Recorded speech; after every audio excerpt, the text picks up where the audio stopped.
امام ابو داود رحمۃ تعالی علیہ نے باب الخراج کے اندر ایک عنوان کیا ما جاء فی البیعۃ، ان احادیث کا بیان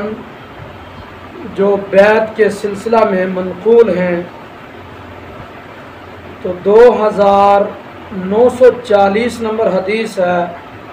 حضرت سیدنا عبداللہ بن عمر رضی اللہ تعالی عنہما حدیث کے راوی ہیں، ارشاد فرماتے ہیں کنا نبایع النبی صلی اللہ علیہ وسلم علی السمع والطاعۃ ویلقننا فی ما استطعتم، کہ ہم نبی کریم علیہ السلام کی بیعت کرتے تھے سمع اور طاعت پر، یعنی حضور جو کچھ ارشاد فرمائیں گے ہم اس کو سنیں گے اور حضور نبی کریم علیہ السلام کی اطاعت کریں گے۔ اور نبی کریم علیہ السلام ہمیں تلقین فرماتے تھے ان کاموں کی جو ہماری استطاعت میں ہوتی۔ والدین، اساتذہ، مشائخ اور حاکم وقت کی اطاعت اور بیعت صرف جائز امور کے اندر ہے، کہ اگر کسی جائز کام کا حاکم وقت کہے، مرشد کہے، استاذ کہے، والدین کہیں، ان جائز امور میں اطاعت لازم،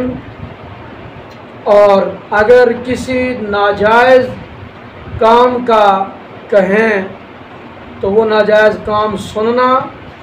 اور اس کام کو بجا لانا ناجائز۔ حضرت عروہ ارشاد فرماتے ہیں کہ ام المومنین سیدہ عائشہ صدیقہ رضی اللہ تعالی عنہا حدیث بیان کرتی ہیں، حضرت عروہ کو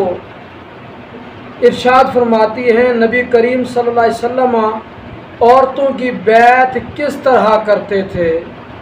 حضور علیہ السلام عورتوں کی بیعت کس طرح فرماتے۔ اس سلسلہ میں ام المومنین ارشاد فرماتی ہیں ما مس النبی صلی اللہ علیہ وسلم بیدہ امرأۃ قط، کہ نبی پاک علیہ السلام نے جب بھی کسی عورت